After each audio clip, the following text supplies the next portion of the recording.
Hey, it's Deborah Poneman, founder of Yes to Success, where we offer tools and knowledge to help you live your ultimate life. And Ageless, anti-aging for your brain, your body, and your future. Have you ever thought about how the nature of life is always to go towards more and more? A seed becomes a sprout and then grows a stem and eventually fruit or a flower. And that nature itself is always fulfilled every step of the way. For example, if flower is fulfilled when it's a seed, but it still wants to become a sprout, then it's fulfilled as a little sprout, but it still wants to become that strong stem with thorns and leaves. When it's a seed, it doesn't think, oh, I'm such a loser because I don't have a flower yet. And after it flowers, it becomes a seed again. It has a new goal. It again starts moving towards becoming a flower. Every stage of growth is divine, and so it is with people. As William Butler Yeats poetically stated, happiness is neither virtue, nor pleasure, nor this thing, nor that, but simply growth. We are happy when we are growing. But there are people who not only complain on the way to their goals, but sometimes they refuse to grow. They are out of the flow of natural law. And that's why they suffer.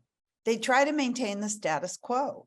They stay in dead-end jobs or in dead relationships. They don't take risks or allow themselves to pursue their visions. Why? Because they're afraid of two things. They're afraid of stepping out of their comfort zone to create something greater for themselves and failing, or stepping out of their comfort zone to create something greater and succeeding. That's right, succeeding, because both would cause people to give up mediocrity, which is what most, or where most, are very comfortable. That's why 90% of people choose to surrender to the status quo, to do their job each day and not even dip their toe into doing something that lights them up.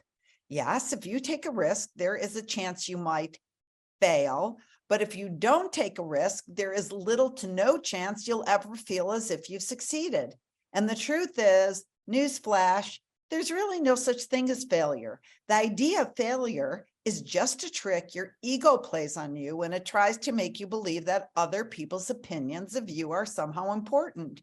I mean, there are just ways to learn how not to do a thing, but that's not a failure, like the famous Thomas Edison story. Well, it's not a story, it's the truth.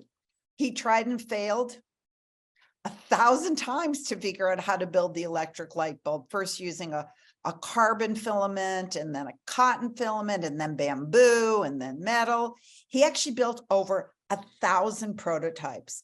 And when someone asked him how it felt to fail so many times, he said, I never failed. I just learned 1,000 ways the electric light bulb wouldn't work. And the reason we're afraid to succeed, well, there are a lot of them.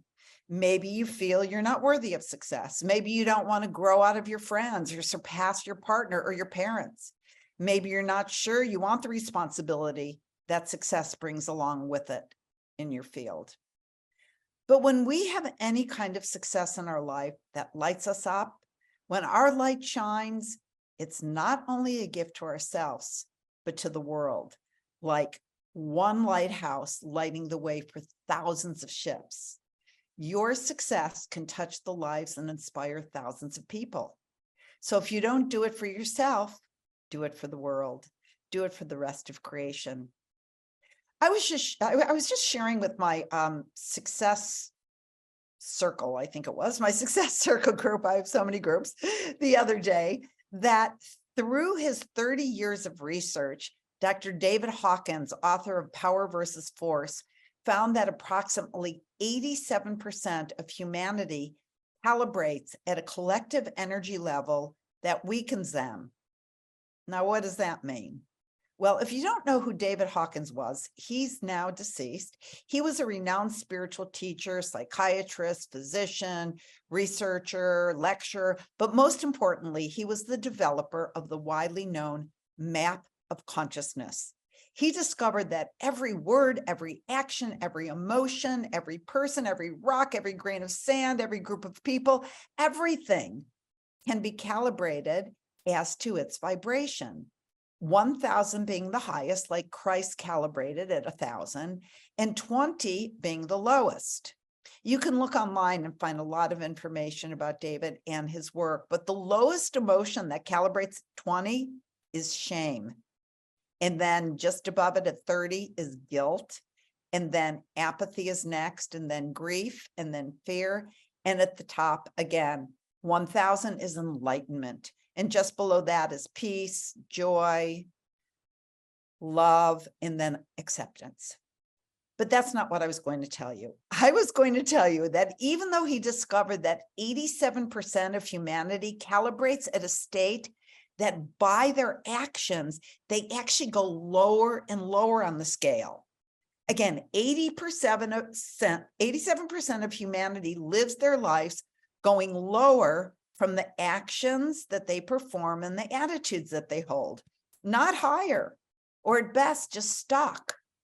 But, and this is the really cool thing, high energy, high vibration people actually counterbalance the negative effect of that low energy for the planet. And if they didn't, the planet would have been gone a long time ago. And what's even more mind-blowing, this doesn't happen at a 1-to-1 ratio. The higher your individual consciousness and vibration is, the more you have an impact on large groups of low energy vibrating people. I'm going to repeat that. High energy people like you actually counterbalance the negative effect of the low energy that people generate on the planet. And it doesn't happen on a 1-to-1 ratio. The higher your individual consciousness and vibration is, the more impact you have in affecting large groups of people, not just individuals. In large groups, what I'm saying is of low energy people and lifting up the whole planet. So if that doesn't inspire you to do your transformational vibration raising work, I don't know what will. And do what makes you happy, because happiness vibrates at a very high calibration. And let your light shine. As the great teacher Marianne Williamson said, our deepest fear is not that we're inadequate. Our deepest fear is that we are powerful beyond measure. It's not our light. It's our light, not our darkness, that most frightens us. We ask ourselves, who am I to be brilliant, gorgeous, talented, fabulous? Actually, who are you not to be? You're a child of God, and your playing small doesn't serve the world. We were born to make manifest the glory of God that is within us. And it's not just in some of us, it's in everyone. And as we let our own light shine, we unconsciously give other people permission to do the same. As we're liberated from our own fear, our presence automatically liberates others. So, you know that dream that you tucked away, that you put on the back burner? Take it off the back burner and start cooking up a storm on the front.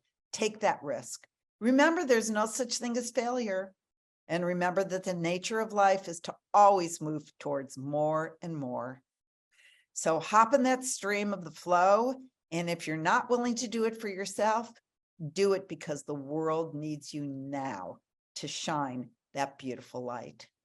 So thanks for taking the time to be with me today. Wishing you unbounded success and dreams coming true. Bye for now.